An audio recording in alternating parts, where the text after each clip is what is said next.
Hi hello എല്ലാവർക്കും സുഖമാണല്ലോ അല്ലേ. ഇന്ന് നമ്മൾ ഉച്ചക്കത്തേക്കുള്ള കറികളൊക്കെ റെഡിയാക്കുവാണ്. വാഴപ്പിണ്ടിയും ചെമ്മീനും കൂടെ മെഴുക്കുവരട്ടി ഉണ്ടാക്കുക കേട്ടോ. വാഴപ്പിണ്ടി ആണെങ്കിലും ഞാലിപ്പൂമായുടെ വാഴപ്പിണ്ടി എടുത്ത് വെച്ചേക്കുന്നതാണ്. ഫ്രിഡ്ജിൽ സൂക്ഷിച്ച് വെച്ചാൽ കുറേ ദിവസം ഇരുന്നോളും കേട്ടോ. ഇത് ഇതുപോലെ വട്ടത്തി അരിഞ്ഞിട്ട് ഇതിനകത്തൊരു നൂലുണ്ട്. ആ നൂല് നമ്മൾ വലിച്ചു കളയണം കേട്ടോ. ഞാൻ ആദ്യം ഒരെണ്ണം അരിഞ്ഞ് കാണിച്ചാൽ അതിൻ്റെ വലിപ്പം അത്രയും വേണമെന്നുള്ളതാണ്.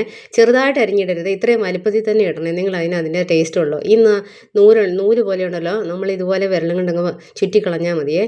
പിന്നെ ഇത് വലിയ പാടുള്ള പണിയൊന്നും അല്ല കേട്ടോ. ഇതിങ്ങനെ വട്ടം ഇങ്ങനെ അരിഞ്ഞെടുത്തേച്ച് കുറച്ചെണ്ണം കൂട്ടി പിടിച്ച് കഴിഞ്ഞാൽ കൈ മുറിക്കാതെ പെട്ടെന്ന് അങ്ങ് അരിഞ്ഞെടുത്ത് കഴിഞ്ഞാൽ ആ പണിയും പെട്ടെന്ന് അങ്ങോട്ടായി കിട്ടുവേ. അതുപോലെ ചെമ്മീനാണെങ്കിലും നേരത്തെ തലയും വാലും ഒക്കെ കളഞ്ഞ് ക്ലീനാക്കി വെച്ചാൽ എളുപ്പമുണ്ട് കേട്ടോ, പെട്ടെന്നാക്കി എടുക്കാം. പിന്നെ ഇത് രണ്ടും കഴുകി വാരിയൊക്കെ എടുത്തു. പിന്നെ അതിൻ്റെ കൂടെ ഒരു സവാള, ഇഞ്ചി, വെളുത്തുള്ളി, കരിയാപ്പില, ഒരു പച്ചമുളക്. സവാളയ്ക്ക് പകരം ചെറിയ ഉള്ളി ഉണ്ടെങ്കിൽ ടേസ്റ്റ് കൂടുതലുണ്ട്. നേരമില്ലാത്തതുകൊണ്ട് ഞാൻ ഒരു വലിയ സവാളയാട്ടോ എടുത്തേക്കുന്നത്. എണ്ണ ഒഴിച്ച് കടുകും പൊട്ടിച്ചേച്ച് ഇതെല്ലാം കൂടെ ഒരുമിച്ചങ്ങ് ഇട്ടാൽ മതി. ഞാനിപ്പോൾ അത് വേറെ പ്ലേറ്റിൽ അരിഞ്ഞുകൊണ്ട് അത് ആദ്യമേ ഇട്ടു. എന്നിട്ട് ഇതെല്ലാം കൂടെ അങ്ങോട്ട് ചേർത്ത് അങ്ങോട്ട് കൊടുത്തേച്ച് കാശ്മീരി ചില്ലിയാണ് നമ്മളിടുന്നത്. ഇവിടെ അതാ ഉപയോഗിക്കാറുള്ളൂ. കാശ്മീരി ചില്ലി ആവശ്യത്തിന് എരിവിനോട് ഇട്ട് കൊടുത്ത് നല്ലപോലെ വേകാനുള്ള വെള്ളവും ഒഴിച്ചു കൊടുക്കുക. ഈ വെള്ളം മുഴുവൻ വറ്റിച്ചെടുക്കണേ. പിന്നെ കുടംപുളിയും ചേർത്ത് ആവശ്യത്തിന് ഉപ്പും ചേർത്ത് വെച്ച് മൂടി വെച്ച് ചെറു തീയിൽ അവിടെ ഇരുന്ന് വേകട്ടെ. ഉണക്കച്ചെമ്മീൻ ഇല്ലെങ്കിൽ ഉണക്കമീൻ ഇട്ടാലും മതി കേട്ടോ. ഇനി നമുക്ക് മോരുകറി വെക്കാവേ. മോരൊന്ന് അടിച്ചെടുത്തിട്ടുണ്ട്. അതിന് തേങ്ങ, കരിയാപ്പില, കാന്താരിമുളക്, വെളുത്തുള്ളി, ചുമന്നുള്ളി, ചെറിയ ജീരകം, മഞ്ഞൾപ്പൊടി, കരിയാപ്പില ഉറപ്പായിട്ടും അരയ്ക്കണം കേട്ടോ. അരച്ചെടുക്കണം, അത് പ്രത്യേക ടേസ്റ്റാണ്. കാന്താരി ഇല്ലെങ്കിൽ പച്ചമുളക് എടുത്താലും മതി കേട്ടോ.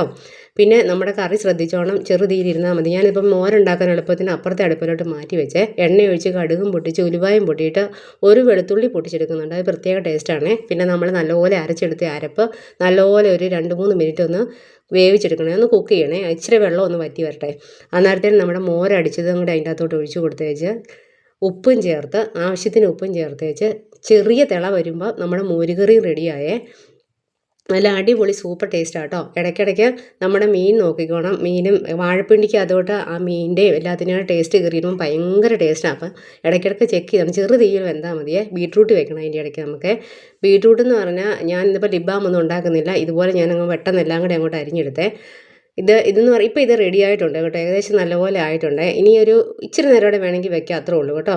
പിന്നെ ഇതിൻ്റെ അകത്ത് ബീട്രൂട്ടിൻ്റെ അകത്ത് ഞാൻ പിന്നെ ചെറിയ ഉള്ളിയും തേങ്ങായും പച്ചമുളകും കരിയാപ്പിലയും മാത്രമേ ഉള്ളൂ കേട്ടോ. നമ്മുടെ തോരൻ കറി മെഴുക്കുവരട്ടി റെഡി ആയിട്ടുണ്ട്. അടിപൊളി ടേസ്റ്റായിട്ട് കിട്ടിയിട്ടുണ്ട്. ഇനി എണ്ണ ഒഴിച്ച് കടുകും പൊട്ടിച്ച് വെച്ച് നമ്മുടെ തോരൻ്റെ ചേരുവ എല്ലാം കൂടെ കൂടി 3 മിനിറ്റ് ചെറു തീയിൽ കുക്ക് ചെയ്ത് വെച്ചാൽ മതി. വെള്ളം ഒന്നും ചേർക്കണ്ട കേട്ടോ.